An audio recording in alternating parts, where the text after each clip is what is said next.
Welcome to The Hero Maker. In this series, we follow Richard's appearances on other shows as he talks about how to grow, play, think, and live like a hero. Join him as he discusses thoughts, principles, and life lessons, all essential for anyone building their heroic brand. All that and more, only on The Hero Maker. And then I know some years later, you and your friend, you dropped out of school and you started a consulting business. Can you tell me about that business? Yeah, so in college, my best friend and I had been working, we'd been doing a couple of things. I had run a portrait studio sort of on the side. That's how I was paying my way through college. And we had been working together in an MLM business. I can't remember what it was at this point. It was Monavie or something like that. I can't remember.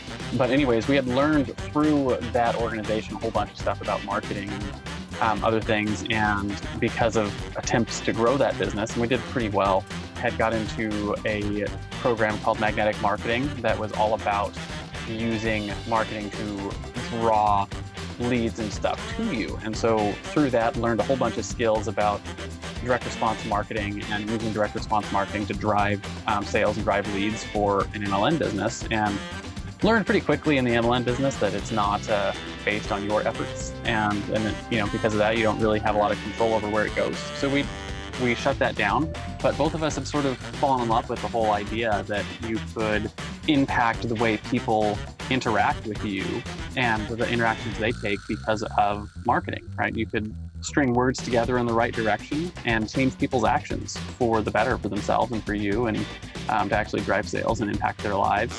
So that was sort of where our next step was to go out and turn that into an actual business. And the market we chose to serve with that skill set was the local business owners who, at the time, 2007, 2008, it was like, the birth of the smartphone and the very beginning of like the mobile internet and a lot of the social media interconnectedness that was happening. And we were on top of a lot of that stuff. So we started helping local businesses build websites and build mobile websites and learn about direct response marketing and to learn about social media marketing and things like that. And that was, at that time, we were in college, and we were in college to learn to be preachers. And through the course of learning to be preachers, learned that we didn't want to be preachers.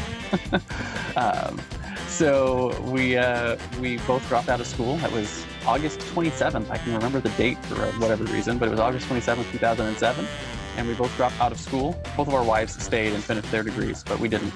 And we went off and started a local marketing practice. And, as they say, the rest is history, right? Right.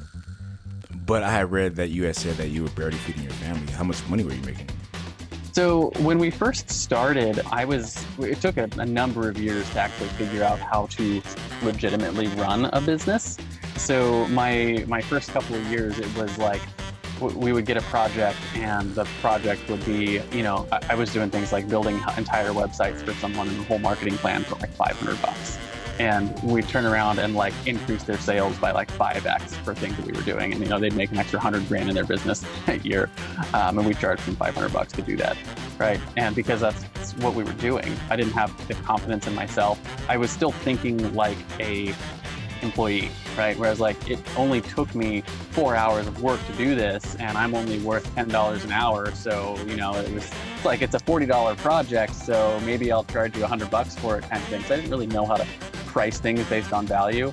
So from 2007 to almost 2012, ran that business and did really good work for our customers. And we ended up moving states at some point in that, and continued going from Missouri to California and grew the business a little bit more. But we constantly struggled because of pricing. And what that means essentially is that we weren't charging enough for our services. So we had enough to like just barely make it and just barely pay the bills, but not enough to like really continue doing marketing. So it was like you would do the project and you'd have to stop marketing, right? Because you didn't have enough money to do both. And so things like that were happening. And, a lot of that was just early mistakes in my career, because we didn't know what the hell we were doing from a running a business standpoint. We were really good at one thing, and that was the marketing, persuasion, direct response stuff that goes into, helping grow a business. But like all of the actual growth of the business and learning to be a CEO and learning to price things properly and learning how to actually, build a team and all that stuff, it took years to develop those skills and a lot of, hitting your face in the mud. And sometime around 2012, we both actually decided to roll up that business and shut it down. And we, let all our clients go and let them know we were doing that. And the reason for that was we needed to, for me anyways, and my partner at the time, we wanted to get out of the constant trying to figure out how to pay the bills while building this skill set. So I wanted to get a director of marketing, C-level executive marketing position with a company that came with a paycheck. And I wanted to work for a small regional company where I was actually working with the C-level team and that kind of stuff, and wanted to be in charge of a six-figure budget for marketing. And so it was December 2012 and we shut down the business. And by February of 2013, both of us had director of marketing positions for different companies. And I had scored a six-figure director of marketing position, worked from home, working for a regional company, and was in charge of $25,000 a month marketing budget. And over the course of the next 15 months, helped that company 10x their lead flow, produce $50 million in sales, and learned a whole bunch from the CEO and the president of that company, who I reported to on a regular basis and got to working with the team, hiring people, and actually learning how they ran in charge for things and ran their business. So it was a really, really good learning situation for me. And it also did a number for my confidence on what our skills actually meant in a, big business workplace, if that makes sense. And so I gave them about 3 months notice, about 15 months in, and we helped hire and train my replacement. And then I started up my practice again.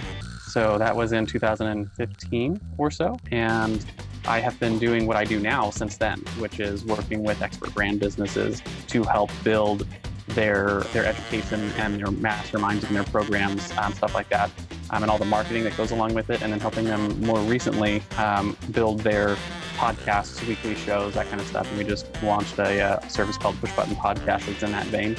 But anyways, yeah, we've been doing that. And since then, I've helped a number of clients do some really, really crazy stuff. I had a client that we did $250,000 of sales in 48 hours from when he hired me. And I had another client who is in the e-commerce space that we took from doing about $4,000 a month in sales to this last month. I think we did $80,000 in sales in 2 weeks. So it's $160,000 a month almost in sales. That was just this last 2-week period. And I had another client, when he came to me, he was doing $1,200 a month in sales for his real estate training program. And by the following fiscal year, he had done $250,000 in sales because of the stuff that we did with them.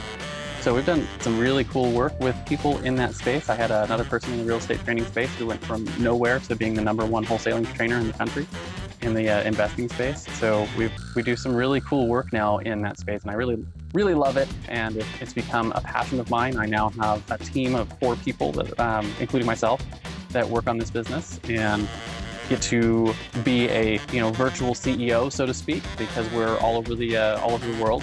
And I travel full time with my wife and 4 kids. And my average workday now is between 2 and 4 hours a day, 4 days a week. And I just, we just did our taxes, right? Because it's April-May time frame, and have the largest tax bill I've ever had, which I know a lot of people aren't excited about, but I'm really excited about that. A big tax bill means we made big money. To go from shutting down your business and have to go back into the workforce, and then to have the results that you're making now or getting now is amazing. If you want to hear the rest of this discussion, please check out the link to the full episode in the description below.